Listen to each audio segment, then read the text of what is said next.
एक वृतांत, अहंकार मानव जीवन का कितना बड़ा शत्रु है। धारा नगरी के राजा विक्रमादित्य, उनको 13 विद्याओं का ज्ञान हो गया, और 13 विद्याओं के ज्ञान होने के बाद उनको मन में अहंकार उत्पन्न हुआ कि मुझसे अधिक ज्ञानी कोई नहीं है। तो उन्होंने अपने नगर में मुनादी पिटवा दी कि जो कोई भी भागवत कथा, सत्संग या धार्मिक आयोजन करेगा या खेल तमाशा दिखाएगा, वही दिखा सकता है जिसको मुझसे अधिक ज्ञान हो, यानी 14 विद्याओं का कोई ज्ञानी हो तो वो जो है धार्मिक अनुष्ठान कर सकता है, अन्यथा उसको मृत्यु दंड दे दिया जाएगा। ये आदेश उसने डुग्गी पिटवा करके नगर में करा दिया, धारा नगरी के राजा विक्रमादित्य ने। और उधर क्या होता है कि एक नट अपनी सुंदर नटनी के साथ आता है और वहां पर दरबार में आकर के ढोल बजाने लगता है। सारे नगर के लोग इकट्ठे हो गए हजारों की संख्या में कि आज तो इस नट को फांसी की सजा दी जाएगी। राजा का दरबार लग जाता है, मंत्री, राजकुमार, रानी, सारे नगरवासी इकट्ठे हो जाते हैं। नट ढोल बजा रहा है और नटनी नृत्य कर रही है।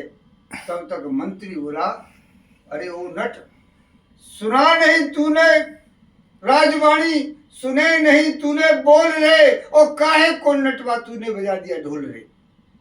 तूने राजा की वाणी नहीं सुनी, राजा के बोल नहीं सुने कि जिसको 14 विद्याओं का ज्ञान होगा वही यहाँ पर जो है कोई खेल तमाशा दिखाया सकता है, नहीं तो उसको मृत्यु दंड दे दिया जाएगा। नट बोला कि महाराज अब तो कुछ भी परिणाम हो, मैं तो अपना कौशल दिखाकर ही हटूंगा, चाहे मुझे मृत्यु दंड हो जाए। और जोर जोर से ढोल बजाने लगता है और उसकी नटनी और जोर जोर से नृत्य करने लगती है। ढोल बजाते बजाते नट ने अपने पीछे झोले में से एक कच्चे सूत की अड़िया निकाली और उस सूत को पैर के नीचे दाब करके अड़िया को आसमान में उछाल दिया मंजे की। और उसके बाद वो नट उस सूत के सहारे धीरे धीरे और आसमान पर चढ़ने लगा और अपनी नट विद्या का कौशल दिखाने लगा। जहां तक इन नेत्रों की क्षमता होती है, 1 किलोमीटर, 2 किलोमीटर, 4 किलोमीटर, वहां तक तो वो दिखाई दिया और उसके बाद आसमान में अदृश्य हो जाता है। उसके थोड़ी देर बाद एक घटना होती है। आकाश में जैसे बादल गरजते हैं उस प्रकार का घोर नाद होता है, शब्द होता है, और उस नट की लाश के 8 टुकड़े खून में सन करके नीचे जमीन पर गिर पड़ते हैं। जो नटनी नृत्य कर रही थी उसका नृत्य रुदन में बदल जाता है, चीत्कार करने लगी और अपने पति की लाश के टुकड़ों को, खून में सने हुए टुकड़ों को समेटने लगी। ये बेहंगम दृश्य देख करके वहां के लोग अवाक रह गए। जब काफी देर हो गई तो राजा विक्रमादित्य को 13 विद्याओं के ज्ञान का जो अहंकार था वो कहने लगा, अरे नटनी तू नहीं जानती, तू अज्ञानी है, इतना नहीं जानती कि जिसने जन्म लिया है उसकी मृत्यु निश्चित है।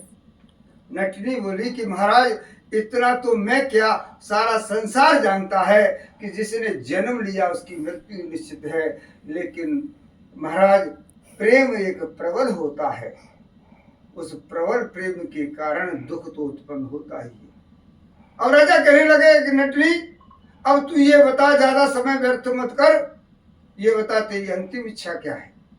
नटनी बोली कि महाराज मेरी अंतिम इच्छा है कि मैं अपनी पति के लाश के टुकड़ों के साथ सती होना चाहती हूँ। अग्नि कुंड की व्यवस्था की जाए, चिता की व्यवस्था की जाए।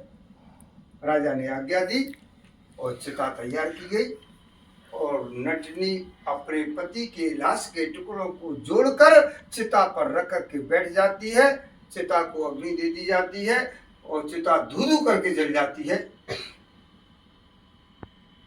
उसके बाद राख हो जाती है।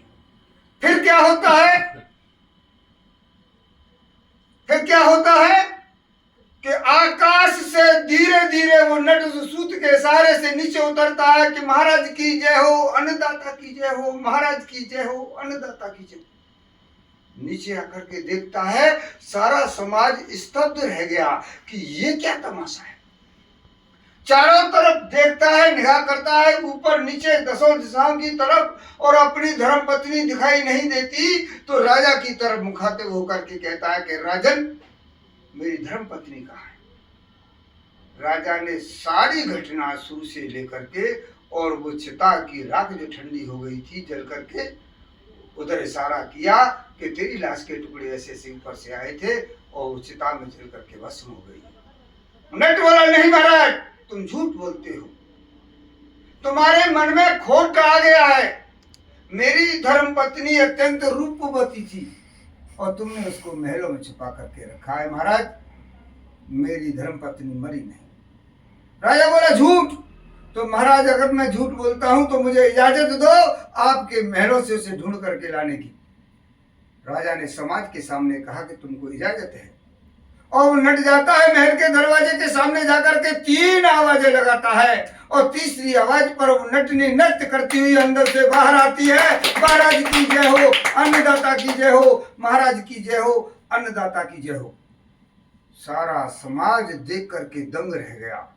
अब तो उस राजा के मन में, धारानगरी के राजा विक्रमादित्य के मन में जो 13 विद्याओं के ज्ञान के अहंकार था, वो अहंकार का नाश हो जाता है, और वह जो है उस नट और नटनी के चरणों पर गिर करके, पैरों में गिर करके क्षमा याचना मांगने लग जाता है, क्षमा मांगने लग जाता है। ये तो रहा दृष्टांत। इसके पीछे सिद्धांत क्या है कि वो नट कोई साधारण नट नहीं था। मेरा नटवर नंद किशोर वो कन्हैया था। जिस किसी ने भी अहंकार किया, उसके अहंकार के नाश करने को वो आता है। वो नटवर नंद किशोर मेरा कन्हैया था। राजा के अंदर जो 13 विद्याओं के ज्ञान का अहंकार था, वो समाप्त हो गया। तो इससे हमें ये शिक्षा लेनी चाहिए कि अपने जीवन को आनंदमय बनाना है तो अहंकार हमारे जीवन में आना नहीं चाहिए। बोलो सच्चिदानंद भगवान की जय।